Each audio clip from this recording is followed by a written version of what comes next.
Buenas tardes a todos los futuros estudiantes del programa académico Universidad de la Familia, ahora sí. Mi nombre es Cristina Balinotti y los recibo con todo cariño como cada semana en estas conferencias adelanto del programa, del Pensum Universidad de la Familia, ahora sí. Ustedes saben que es una carrera universitaria para recibirnos justamente de la actividad, con una licencia, de la actividad más importante de nuestra vida, que es ser padres. Por supuesto, Humboldt International University, desde la cual estamos transmitiendo, es el principal patrocinador y la carrera va a darse aquí, online, 100% online, desde el sistema Humboldt, al cual ya está subido el Pensum que yo he creado, ¿no? Y que el título, el diplomado que otorga es capacitación para la crianza de los hijos y formación de una familia. Si ustedes necesitan información pueden llamar al teléfono que está en el PowerPoint 305-448-7454 o visitar university.com/familia y ahí van a poder encontrar el formulario donde enviar todos sus datos para luego inscribirse. Debo dar crédito y agradecer a Miami-Dade County, la división Academia de Padres, que es también un importante sponsor, publicitando todas las conferencias de Universidad de la Familia y por supuesto de este Pensum, ¿verdad?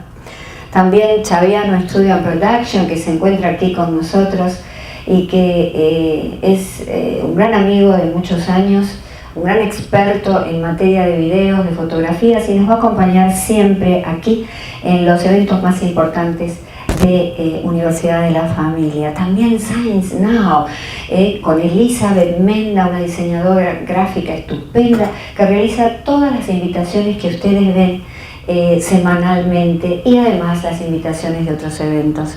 Gonzalo Ríos, Social Media Sponsor, que nos ayuda con las redes, por supuesto. Sergio García Sáenz, aquí se encuentra como cada semana con nosotros, como un solo hombre transmitiendo estas conferencias. Es un gran pianista y los invito a conocer su muro en Facebook. Hoy vamos a hablar de la mujer y la maternidad en las religiones. Por supuesto que la maternidad y la mujer en las religiones, en la segunda parte de esta conferencia lo va a tratar en profundidad el profesor Daniel Álvarez, que es quien hoy es nuestro invitado de lujo. Pero bueno, si nosotros hablamos de la mujer y la maternidad, pertenece al módulo 2 del Pensum Universidad de la Familia, ahora sí. Vale decir que como cada semana, hoy vamos a hablar de este tema, pero lo vamos a sobrevolar, van a quedar cabos sueltos como siempre, pero bueno, esos cabos van a poder unirse cuando ustedes estudien el Pensum Universidad de la Familia, ahora sí. Jean-Marie de la Suze dijo alguna vez: una madre no nace, se hace. Y esto nos recuerda la afirmación de Simone de Beauvoir en su libro El otro sexo, cuando dijo: una mujer no nace, sino se hace. Por supuesto que después vino Betty Friedan en su mística de la feminidad y afirmó que en efecto la mujer es un constructo social, es decir, la función de la mujer es como una construcción social que los medios de comunicación realizan y construyen. Qué increíble, ¿no? Ella decía que en los años 50, en los años 60, se le vendían a la mujer electrodomésticos de lujo para que ella pudiera sentirse como la reina de aquel confortable campo de concentración del hogar. Queda en cuestión, ¿no? También hoy, pero esto sería motivo de otra charla, si la mujer hoy no está en el confortable campo de concentración laboral. La maternidad, por supuesto, en la especie humana excede el hecho biológico y llega y es problemática y es problema de investigación, objeto de investigación en la sociología, en la psicología, en la cultura, ¿verdad? En la historia, ¿verdad? Es tan importante. Se ha descubierto hoy en día que la maternidad forma parte del desarrollo psicobiológico de la mujer. Qué cosa interesante, ¿eh? Forma parte de todo un amplio desarrollo. Entonces, esta afirmación de Jean-Marie de la Suze nos lleva a pensar, y de hecho hay mucha investigación al respecto, que el instinto materno no existe. Ella lógicamente no le atribuía la existencia de un instinto materno a la publicidad, pero sí se lo atribuía de pronto al ámbito de la familia.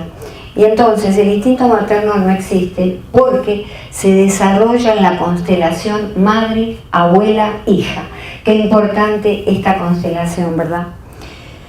El instinto, lo que existe es un instinto a la reproducción de la especie, a la supervivencia, a través del impulso sexual. Sin duda, lo que tenemos es esta necesidad de reproducirnos, pero el instinto materno se desarrolla entonces en la constelación madre, abuela, hija. Qué importante que tengamos en cuenta esto. Por lo tanto, como conclusión, decimos que el destino de la maternidad depende de un núcleo central, que es la identificación con la propia madre.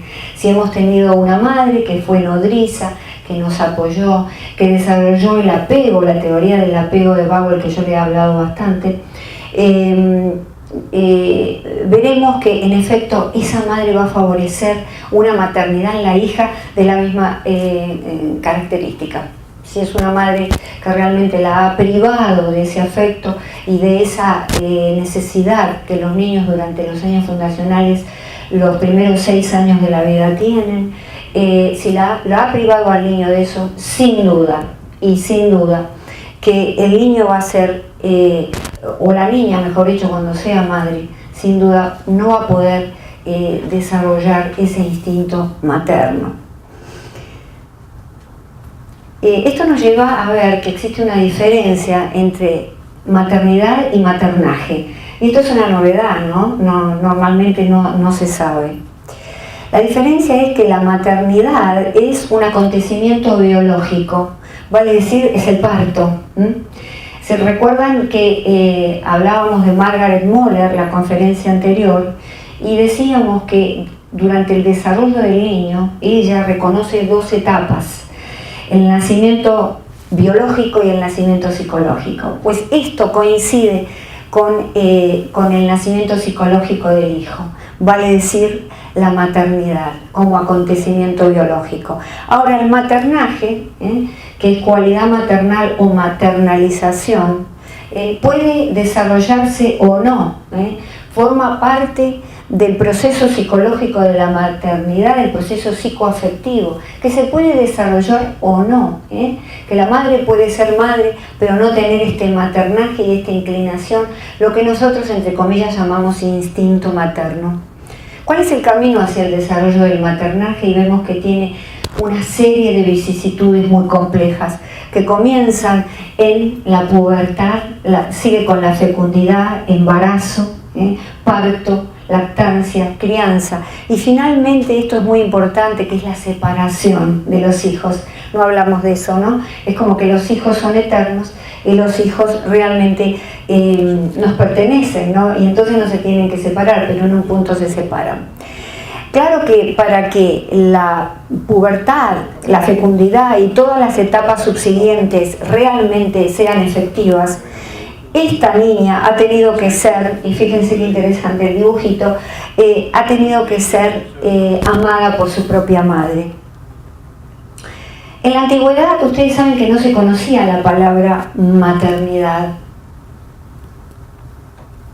Solo se conocía la función materna. Se conocía ampliamente en los mitos y en las consideraciones de la medicina, en las consideraciones de la filosofía, pero no se hablaba de maternidad. La palabra maternidad o maternitas en latín, porque esto no se conocía ni en griego ni en latín, aparece en el siglo XII, justamente en una época feudal en que la Iglesia necesitaba encontrar una palabra simétrica para paternitas, para de esa manera designar la actividad o la función de la Iglesia, en la época en que estaba realmente en auge el culto de Notre Dame. La función materna en la historia, bueno, sabemos que en la prehistoria hubo un gran culto a la diosa madre. Estas son una de las estatuillas que se han visto en los albores del arcaico, esos pechos grandes, ese cuerpo grande, la madre nutricia. En esta época del arcaico, la mujer era representante de la naturaleza. Los hombres no sabían, no conocían su papel importante en la fecundación del hijo. No hacían la relación entre el acto sexual y el embarazo 9 meses después. Y veían que la mujer daba frutos de su vientre, como la tierra da frutos, árboles, plantas, flores. Entonces decían, es una diosa, es representante de la naturaleza, y nosotros teníamos entonces ese estatus divino. Durante esta época se generó la primera revolución pacífica de la historia, la revolución agrícola. La revolución agrícola. A tal punto que fue tan pacífica esta época de la historia que muchos teóricos comenzaron a desarrollar la teoría del matriarcado, ¿no? Como una época en donde la madre, la mujer reinaba, le daba a su hijo menor la capacidad para ingerir en la educación de los hijos y se vivía en paz. Pero luego vinieron tribus indoeuropeas y, lógicamente, al ver estas poblaciones prósperas, las tomaron para sí, eran tribus bárbaras, y por supuesto lo que ocurrió fue el comienzo de las guerras, porque en la época del matriarcado no existían las guerras. Las guerras, digamos, que forman parte de la aparición del masculino en la historia. En el mundo griego la función materna ya estaba totalmente desmitificada, ¿verdad? Ustedes saben que el mundo griego era un mundo patriarcal, porque las hordas que invadieron aquellas comunidades agrícolas establecieron el patriarcado. Y entonces vemos que en la iconografía griega, cuando hablamos del parto, lo que se ve es Zeus, el dios del Olimpo, pariendo a Atenea, que era, fíjate que Atenea paría de la cabeza de él en contraposición con las tinieblas del útero, ¿no? Como dando a entender la claridad de la cabeza, y como que nosotras no éramos importantes para esa función. Fíjense que Atenea, ¿no?, en la mitología es una diosa virgen que rechaza el amor, el matrimonio, el embarazo, y era la única capaz de medirse con la inteligencia del hombre, a tal punto que en su túnica tenía la figura de la medusa, que simbolizaba el rechazo a cualquier clase de unión sexual. Por eso era una diosa virgen en la concepción de los griegos.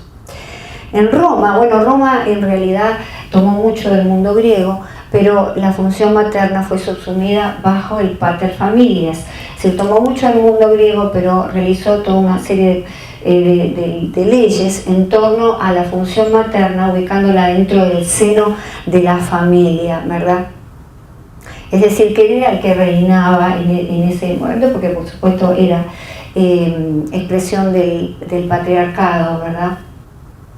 En la época feudal, la maternidad es asunto de mujeres, con excepción de la Madre de Dios.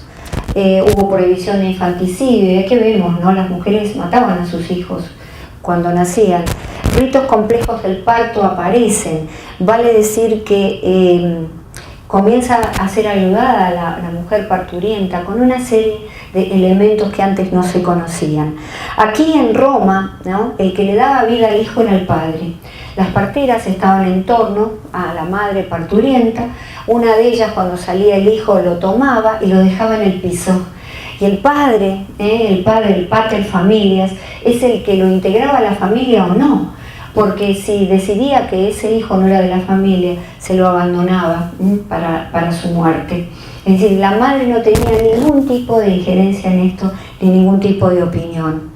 Acá, en la época feudal, la mujer sigue, por supuesto, subsumida bajo el hombre, pero vemos que ocurre en Francia, ¿no?, en toda la parte rural de Francia, hacia 1556, una posición del padre interesante. Se habla de empollar, que era la función del padre. Se acostaba al lado de la madre y sufría los mismos dolores del parto, algo increíble, ¿verdad? Y entonces cuando el hijo salía, a veces la ayudaba con sus brazos fuertes, porque por ahí parían en las pajas de un establo, ¿verdad? Entonces le ayudaba con sus brazos fuertes y lo recibía el hijo, se sacaba en muchas regiones la camisa y lo arropaba. ¿Para qué? Para que el hijo, además de los olores de la madre, tenga el olor del padre. Para que ejerza la primera separación entre la madre y el hijo. Y ustedes recuerdan en la conferencia anterior que hablamos justamente de la función paterna, ¿verdad? Esta cosa de corte de la madre, la simbiosis entre el hijo y la mujer.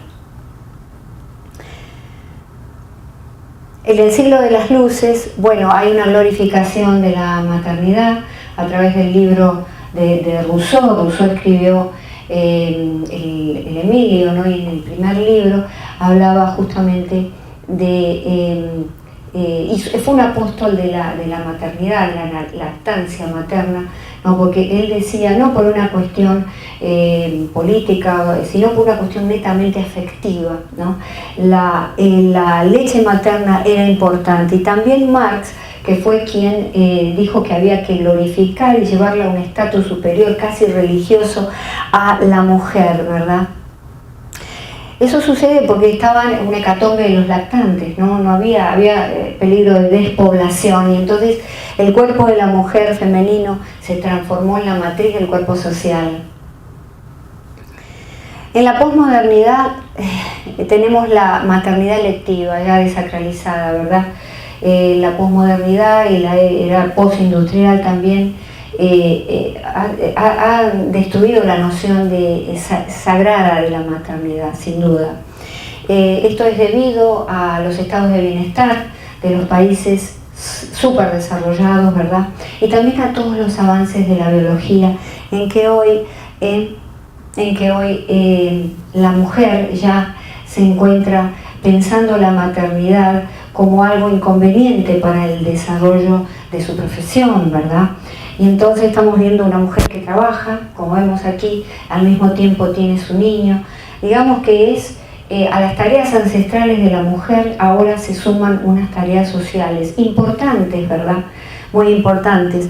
En el siglo de las luces, Mary Wollstonecraft dijo algo interesante, ¿no? La maternidad es una tarea cívica, porque en efecto podemos estar criando a los presidentes, el futuro presidente, el futuro científico, ¿no? Y entonces es una tarea cívica y por lo tanto, como tal, la mujer puede desarrollarse en política. Mary Wollstonecraft fue realmente una feminista moderada, porque ella admitía las diferencias entre varones y mujeres, ¿verdad? Pero quería exaltar ese aspecto en la mujer. Quiere decir que la madre, ¿no? Ustedes saben que viene del latín mater, que significa materia y significa sustancia primera con la que están conformadas todas las cosas. A su vez, mujer quiere significar en latín madre de todos los mortales. Quiere decir que el principio generador de toda vida se encarna en la mujer, ¿no? Y las mujeres tenemos que mantener en alto esta capacidad de dar a luz, por supuesto, tratando de ser exitosas nosotras, pero hay un periodo fundamental en la historia del niño, de nuestro hijo, que es entre el nacimiento y los 6 años, es un periodo fundacional en el cual necesita la madre y necesita al padre, pero necesita más que nada a la madre los primeros 3 años. Es importante que repensemos a la luz de todo esto la maternidad nuevamente.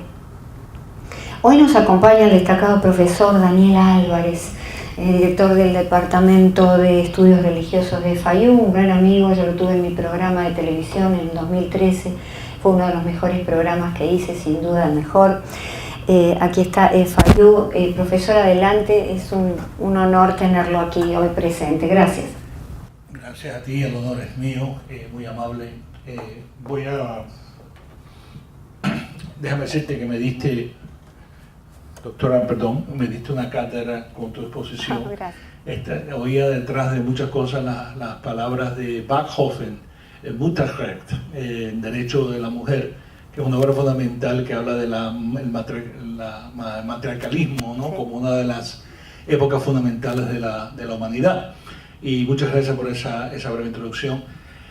Como dije, es un honor estar aquí a hablar de la mujer, y vengo a hablar de un tema en particular que tiene que ver con la mujer y la familia, la relación del hombre y la mujer, cómo está vista desde el punto de vista del cristianismo, y en particular los escritos del apóstol Pablo. Me parece a mí que el apóstol Pablo es una figura importante para entender el papel de la mujer, porque el Nuevo Testamento, es decir, la Biblia cristiana, ha sido aceptada en los últimos 2000 años, por lo menos en el occidente, como el texto fundamental para entender el lugar del hombre y la mujer. Y desgraciadamente o afortunadamente para muchos, depende cuál es tu posición ideológica, la percepción es de que para Pablo la relación entre el hombre y la mujer es una relación asimétrica y una relación de sumisión de parte de la mujer hacia el hombre. En otras palabras, la mujer tiene que estar totalmente sumisa al hombre, y en tus breves minutos vamos a ver unos textos importantes del apóstol Pablo. Entonces la relación de Pablo, repito, es asimétrica de acuerdo a cómo el apóstol Pablo se ha visto a través de la historia. Repito, lo que voy a hacer esta tarde en esta presentación es retar el concepto asimétrico que se le ha atribuido a Pablo por los últimos 2000 años, y solamente se debe a la obra de unas cuantas mujeres valientes y unos cuantos eruditos hombres valientes también, que se atrevieron a retar la lectura tradicional, la lectura canónica de Pablo, donde ven a Pablo como no solamente un enemigo, una persona que no era amigo de la mujer, muchos lo ven como un enemigo de la mujer, los derechos de la mujer, que afecta mucho la relación entre el hombre y la mujer, particularmente en un contexto familiar. La doctora, me parece a mí que su presentación estupenda, calificó, es decir, dio una reseña histórica donde documenta claramente de que la relación del hombre y la mujer en los últimos 2000 años ha sido bastante, yo usé la palabra simétrica, pero una relación de sumisión, donde la mujer está sumisa al hombre y no una relación de igualdad. Y esa ha sido una postura que ha causado mucho dolor, porque viene de la misma Biblia, y para muchos cristianos en el occidente, que el cristianismo es la cosmovisión, ¿no? La autoridad suprema en el occidente, y particularmente para entender el concepto de la familia. Esa lectura ya tan cimentada en la conciencia del hombre y la mujer occidental ha tenido consecuencias, yo diría, negativas para el estatus de la mujer, no solamente como mujer en relación al hombre, sino en sí misma, porque ha causado una degradación de la mujer que no le ha permitido, es decir, salir al paso y demostrar sus capacidades independientemente del hombre.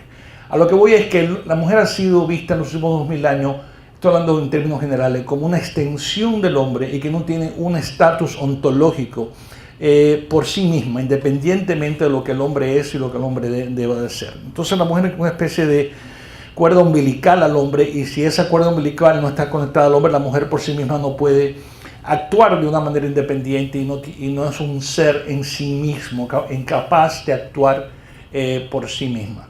Y esa yo le llamo degradación, porque francamente es una forma que la vemos gráficamente en China. En la cultura china, los hombres que querían controlar a sus mujeres decían: queremos que las mujeres tengan los pies pequeños porque son pies bellos. Entonces le hacían lo que se dice en inglés foot binding.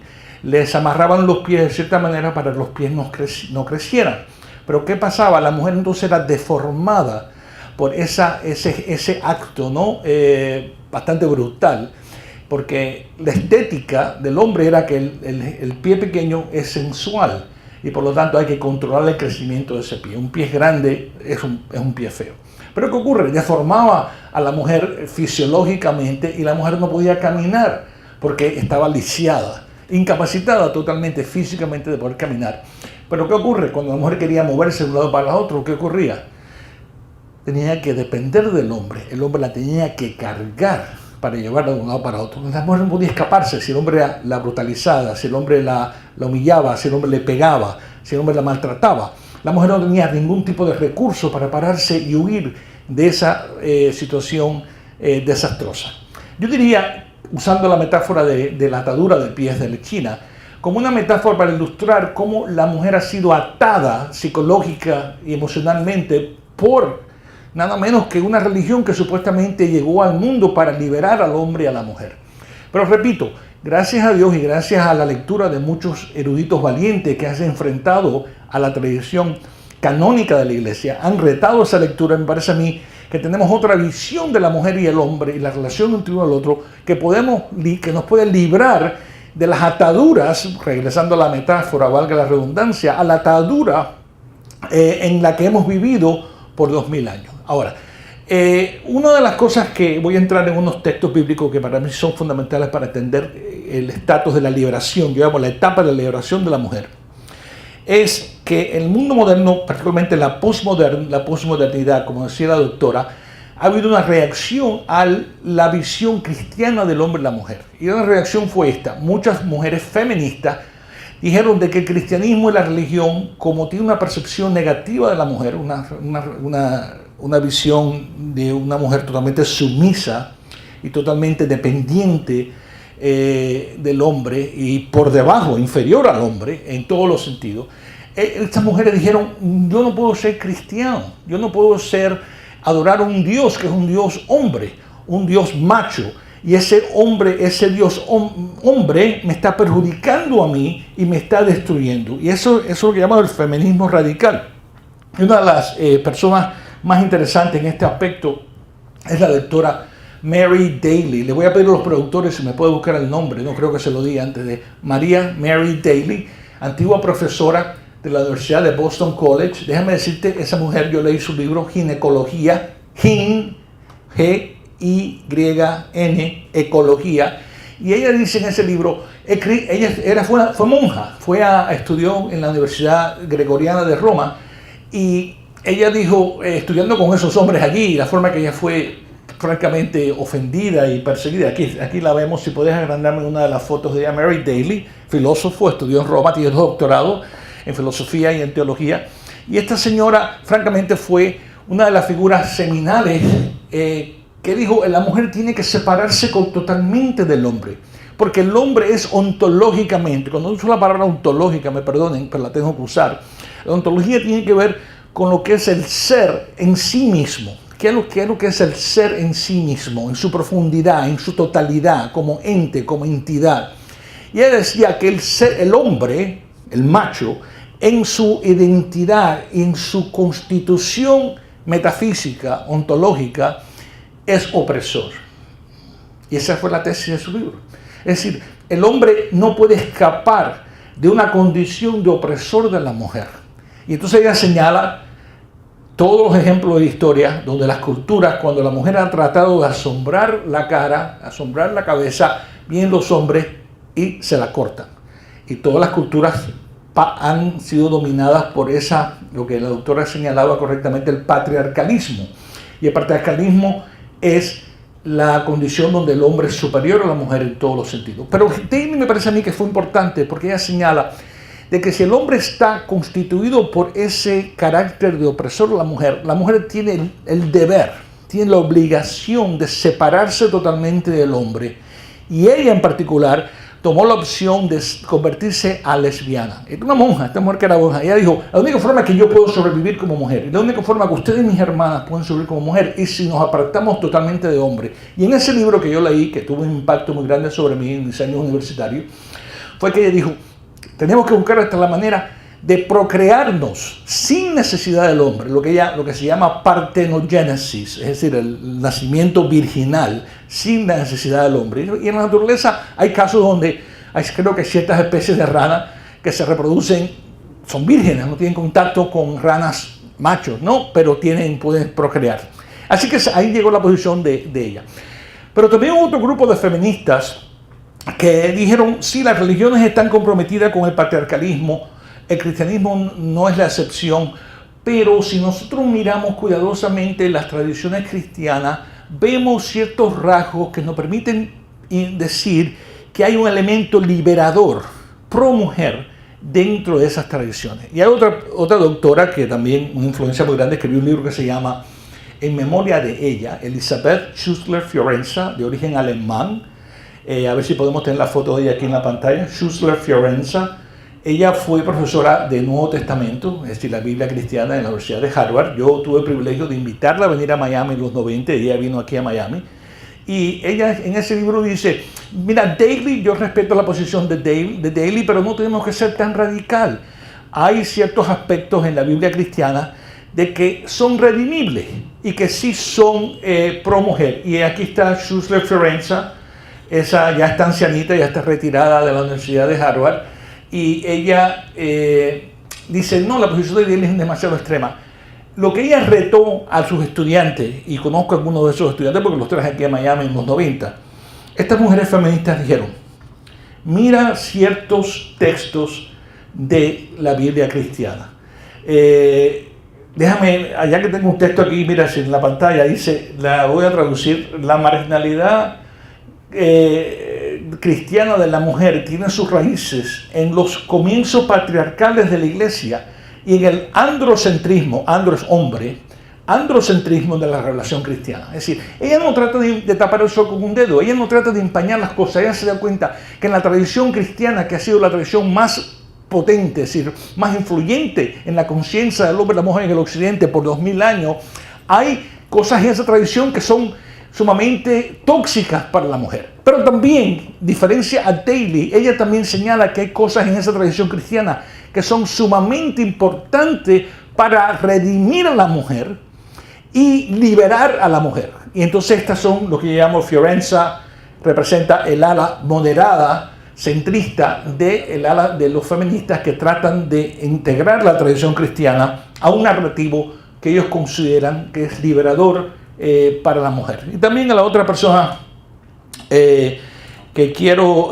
mencionar es Rosemary Ruder. Rosemary Ruder, los productores en unos minutos van a poner la foto ahí en la pantalla. Ruder escribió un libro que se llama Sexismo y el hablar de Dios. Ese libro yo lo uso en mis clases de métodos en la universidad. Es muy importante, y lo que ella dice, ella está de acuerdo con Elizabeth Fiorenza. La tradición cristiana puede tener ciertas cosas negativas hacia la mujer, que perjudican a la mujer, pero también hay ciertas cosas liberadoras, y es nuestra tarea como hombres y mujeres recobrar, ¿no? Extraer esas tradiciones positivas que sí están en la Biblia. En otras palabras, para estas dos mujeres, Rosemary Ruder, Sexismo y el hablar de Dios, y para Elizabeth Fiorenza, en memoria de ella, en distinción y en oposición a Mary Daly, que yo, repito, la considero sumamente importante para este pensamiento. Si tú eres una mujer, debes enfrentarte a los textos de estas tres grandes pensadoras.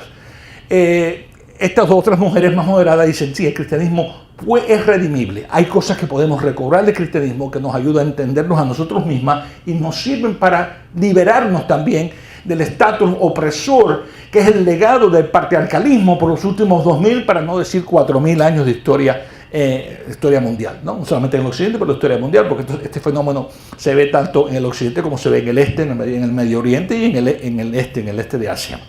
Ahora, regresando a la Biblia, la lectura de Pablo, que ha sido dominante en los últimos 2000 años, si tú le preguntas a alguien, ¿qué ha puesto Pablo? ¿Qué pensaba la mujer? O no me hables de Pablo, porque Pablo odia a la mujer. Y te voy a enseñar por qué esa opinión ha predominado en muchos círculos y ha recibido un estatus canónico, es decir, normativo en el pensamiento de muchas personas. Le pido a los productores, por favor, que me busquen el texto de Primera de Timoteo, capítulo 2. ¿Ok? Vamos a movernos. Me hace falta el texto, segunda epístola de Timoteo, capítulo 2. Vamos a buscar el capítulo 2, si lo puedes encontrar. Bueno, yo lo voy a leer porque me lo sé, pero mientras los productores encuentran el texto, mírenme a mí. Dice Pablo, supuestamente, a la mujer no le permito, capítulo 2, versos 11 y 12, a la mujer no le permito hablar en la iglesia, no le permito enseñarle nada a los hombres, ni ejercer ninguna autoridad sobre los hombres. Oigan eso. Tienen que estar totalmente en sumisión a los hombres. Y la palabra en griego que Pablo usa, el texto de Timoteo usa, es upotagei, ese es el griego, que significa la sumisión de un esclavo a un amo. Por hay que entender, en el contexto de la Biblia cristiana, la esclavitud existía. Y el texto usa la palabra de sumisión de un esclavo a su amo, a la mujer, a su esposo o a los hombres. El estatus totalmente asimétrico, es decir, estamos hablando de patriarcalismo entronado, es decir, ya institucionalizado en la iglesia primitiva, y a eso es lo que aludía la señora Fiorenza, la doctora Fiorenza, cuando traduje el texto que ella dice, el patriarcalismo ha sido arraigado en los mismos fundamentos de la iglesia cristiana. Y ese texto ha sido el locus clásico, el texto central para entender la posición de Pablo. Entonces, dice, si tienen alguna pregunta solo a los esposos en su casa, pero cállense la boca. Ustedes no pueden ni enseñar ni ejercer autoridad sobre los hombres. Tienen que estar totalmente en silencio, en total sumisión. Y más adelante, si lees los versos 12 y 13, dice, y si quieren salvarse, oigan esto, lo van a hacer pariendo, teniendo hijos, porque Adán no fue el que pecó, fue la mujer que llevó a Adán a pecado. Por lo tanto, el pecado no entró por el hombre, entró por la mujer, pero se va a salvar si en silencio y sumisión tiene hijos. Cuando yo le pregunto a mucha gente, y ven acá, y Pablo, ¿qué tú crees de Pablo en la mujer? No me hables de Pablo. Pablo es una persona totalmente horrorosa, porque tiene una visión totalmente negativa y hostil hacia la mujer. Y ese texto me parece a mí que es contundente, y muchas personas han tratado de darle la vuelta a ese texto. Yo estoy de acuerdo en ese sentido con las feministas, con Fiorenza, con Daly, con Rosemary Ruder y otras más, que dicen, hay que entender que la Biblia dice eso, y eso está en la Biblia, y no podemos negarlo. Yo tengo muchas personas que conozco, gente con doctorado, gente educada, que tanto protestantes como católicos, que dicen, no, un momentico, ese es el texto, está en la Biblia, y nosotros creemos que la Biblia es la palabra de Dios, por lo tanto tenemos que someternos totalmente a la autoridad de la Biblia. Pero existe otro texto, creo que si este texto que tienes aquí es Primera de Timoteo o Segunda de Timoteo. Entonces está en Primera de Timoteo, capítulo 2, versos 11 y 12, porque ese texto lo conozco yo muy bien. Primera de Timoteo, vamos a ver si está en el verso 11 y 12. Tiene que estar, si chequea que sea, si no está en Segunda de Timoteo, es el capítulo 2, acuérdate, capítulo 2. Ya ustedes tienen el texto de todas formas, los productores y yo nos vamos a arreglar para que ustedes puedan ver los textos en un final. Ahora, hay otro texto importante, y este para mí es lo que llamo el auténtico Pablo. Es el Romanos capítulo 16. Y le voy a dar tiempo a los productores a que me encuentren ese texto, que sea más adelante podemos regresar a lo de Timoteo. Pero tengo mi palabra, creo que es Primera de Timoteo, capítulo 2, versos 11 y 12, 13 y 14. Es hasta el final. Ahora, Romanos 16. Vamos a buscar a Romanos 16, que es un texto muy importante. Otra vez, yo me conozco ese texto de memoria. Hace unos años atrás, le expliqué a la doctora, escribió una monografía en español que se llama El papel de la mujer en la iglesia contra el apóstol Pablo. Y si ustedes, yo se lo voy a dar a la doctora para que ustedes, la doctora, la pongan en el website suyo. Está en español, no la he publicado oficialmente, pero la tengo ahí, así que quiero compartirla con todos ustedes y con la doctora, ya que usted ha sido tan amable de invitarme a esta conferencia. Y lo que descubrí en esa investigación fue sorprendente. Pablo en Romanos 16 menciona por lo menos 7 mujeres por nombre. Por nombre. Empieza diciendo, recomiendo a mi hermana Febe, Romanos 16, recomiendo a mi hermana Febe, que ha sido muchas traducciones dicen, diaconisa de la iglesia de Kencrea. Quiero que la ayuden en todo lo que ustedes puedan, porque ella ha sido la ayudadora de muchos y de mí mismo. Esa es una traducción bastante informal. Aquí está. Gracias. Os comiendo de mano nuestra hermana Febe, la cual es diaconisa de la iglesia de Cencrea, que la recibáis en el Señor como es digno de los santos y que la ayudéis en cualquier cosa en que necesite de vosotros, porque ella ha ayudado a muchos y a mí mismo. Noten el tono. Primeramente, el tono es muy diferente. En Timoteo, que está atribuido a Pablo, si ustedes leen Timoteo, dice Pablo, el apóstol Pablo es el autor, ¿no? El tono es sumamente hostil, negativo hacia la mujer. La mujer está percibida casi como un enemigo, es la que introdujo el pecado a la humanidad. Es la persona que, se va a salvar pariendo, teniendo hijos, pero tiene que estar totalmente en silencio y que ni se atreva, ni tenga la osadía de enseñarle a los hombres algo o ejercer autoridad sobre los hombres. Pero aquí el tono es muy diferente. Habla de Febe. diaconisa y que la recibáis en el Señor como digno de los santos y la ayudéis porque ha ayudado a muchos. Pero cuando usted mira el inglés, el griego, que es el original, el lenguaje original de este texto, lo que resalta es otra cosa totalmente diferente. La palabra diaconisa es un anacronismo. La palabra que ocurre ahí en el griego es diáconos. Pero diáconos no significa lo que significó después, que era una persona secundaria o tertaria por debajo de un sacerdote. Pablo usa la palabra diáconos aplicándosela a él mismo como un ministro del Evangelio. En términos católicos, Pablo como apóstol y sacerdote, yo soy un diácono, yo soy un servidor de la iglesia, y ese mismo título que él se atribuye a sí mismo, se lo atribuye a esa mujer. Segundo, he ayudado a muchos y a mí mismo. Ayúdenla. Bueno, el griego no es la palabra ha ayudado, creo que es presente perfecto. Mi gramática en español está un poco mal, pero es presente perfecto. Ha ayudado. En griego no es un presente, no es un verbo, es un sustantivo. Y la palabra es prostatis. Prostatis es la palabra pro antes, statis parada antes, es decir, la persona, yo soy en este momento un prostateis, yo estoy delante de ustedes hablándoles. En otras palabras, la palabra prostatis es un líder de la iglesia. En otras palabras, no es cuestión de que haya ayudado a muchos, es cuestión de que haya sido líder.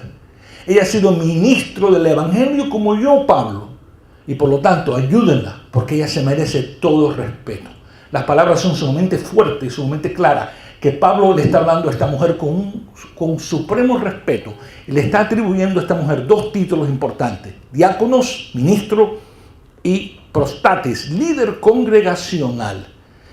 Ustedes dicen, pero es imposible, Álvarez, que eso sea así, como nadie nos lo dijo, porque desgraciadamente no todo el mundo quiere leer la Biblia como está escrita. Y eso es lo que llamamos el efecto negativo del patriarquismo. El patriarquismo significa que es imposible de que Jesús o los apóstoles hayan tenido una actitud positiva hacia la mujer, porque si hubiera sido así, la iglesia tuviera sacerdotes mujeres y las mujeres tuvieran otra posición, otro estatus. Pero eso la persona que formula la pregunta o la posición de esa manera no entiende de que el hombre ya empieza desde el principio del cristianismo, como dijo Fiorenza, a apoderarse de las estructuras de poder que aplastan y suprimen completamente a la mujer. Pero cuando tú empiezas a destapar los orígenes del cristianismo con un exégesis serio, extraer de la Biblia lo que dice la Biblia, no que los hombres y los intérpretes dijeron, te das cuenta de que quizás la verdad es otra que nos han dicho nosotros. Y eso es verdaderamente revolucionario. Pero mira, sigue adelante. Saluda a Priscila y Aquila, mis colaboradores. En ese estudio que yo lo voy a hacer, van a tener acceso todos ustedes.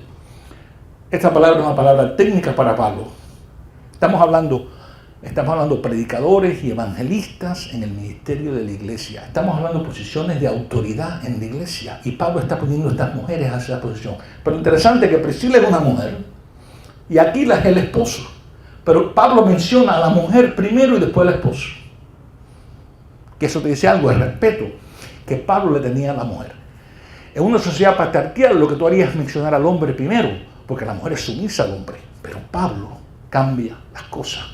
Porque él dijo en Gálatas 3:28, en Cristo somos todos uno. No hay una distinción entre judío y gentil, entre esclavo y libre, entre mujer y hombre. Es decir, Pablo está hablando de una concepción del hombre y la mujer y una relación entre el hombre y la mujer que Fiorenza ha catalogado como el discipulado de iguales. Estamos hablando de iguales, no de sumisos, uno de abajo y uno arriba. Y es una posición totalmente nueva para muchas personas y muchas veces en la iglesia no se ve esta posición. Pero vamos a seguir. ¿Cuánto tiempo tengo? 10 minutos, ok.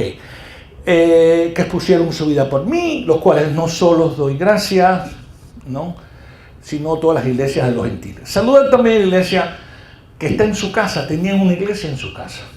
¿Y quién eran los líderes de esa iglesia? Aquila y Priscila. Priscila es una mujer, líder de esa iglesia. Él no dice, Aquila era el líder y la mujer era sumisa en la que tocaba el piano y limpiaba los baños. Dice, no, es Priscila y Aquila. Con Priscila mencionada primero. Entonces habla de otra mujer. ¿Te hablo de quién? Febe, Priscila y ahora mira quién está aquí. María, la cual ha trabajado mucho entre vosotros. Pues yo busqué el concepto de trabajar en Pablo. En griego, no en inglés, no en español. Ese es un término técnico para Pablo. Estamos hablando de personas que trabajaban en la predicación del evangelio en el ministerio de la iglesia. Y si tú buscas una concordancia, puedes verificar lo que te estoy diciendo. Sigue adelante. Saluda, verso 7. Por favor, si me puedes subir los textos. Verso 7. Saluda a Andrónico y Junias, mis parientes y mis compañeros de prisiones, los cuales son muy estimados entre los apóstoles y que también fueron antes de mí. Mira la ironía. Andrónico y Junias, nada excepcional, dos hombres, ¿no es así? Que fueron mis parientes y compañeros de prisiones, muy estimados entre los apóstoles. Problema. La palabra Junia no existe con la S en el Nuevo Testamento. En griego dice unián, que es el caso acusativo del griego. Cuando estás hablándole a una persona dices unián. No sabemos el nominativo de unián. Así que la S no podemos determinar si tiene una S o no. Segundo, la S denota a un hombre. Pero una erudita, discípula, estudiante de Fiorenza, buscó todas las instancias del nombre de Junia en la antigüedad. ¿Y qué descubrió? Es el nombre de una mujer. Pero más interesante, no solamente está hablando de Junia, una mujer. Cuando dice aquí que son estimados entre los apóstoles, yo busqué esa construcción en el griego. Y la construcción es que eran del círculo de los apóstoles. Es decir, eran insignes. La alusión correcta debía haber sido insignes. Episeimoi, entois apostoloi. Insigne entre los apóstoles, es decir, son parte de los apóstoles. En otras palabras, lo que Pablo les está diciendo en ese texto es que Junia, junto a Andrónico, eran apóstoles, que es el estatus más alto que puede tener un líder cristiano. Y eso es totalmente revolucionario, señoras y señores, porque eso altera completamente, cambia totalmente el estatus ontológico de la mujer. Y nos debe causar, hombres y mujeres, una revisión total de cómo la mujer se ve. Ya la mujer no está por debajo del hombre, no está pisoteada por el hombre, no está sumisa y dependiente del hombre, sino la mujer tiene un estatus delante de Dios igual al hombre en todos los sentidos, materiales, físicos, espirituales. Y aquí viene el apóstol Pablo señalando ese elemento. ¿Cuántas mujeres he hablado? Febe, María, Junia, Priscila, pero sigue. 12. Saluda a Trifena y Trifosa, cuales trabajan en el Señor. Trabajar en el Señor. Estamos hablando de predicadoras. No los que limpian los baños, no las que cocinan, no las que sirven a los hombres. Estamos hablando de esas palabras. Trabajan en el Señor. Es un término técnico para Pablo. Y después de esas dos te habla de quién? Otra mujer, Pérsida, que ha trabajado mucho en el Señor. Y sigue para adelante y te encuentras que te habla de Julia, aquí abajo, y después te habla de Olimpia. ¿Qué te dice eso? Y aquí voy a concluir. Yo podría regresar y darte la segunda parte de todo esto, pero lo que quiero decirte a todos ustedes que están viendo este programa en vivo es que el cristianismo nos da una visión de la mujer que ha sido tergiversada por los mismos cristianos interesados en perpetuar las estructuras patriarcales de dominación hacia la mujer.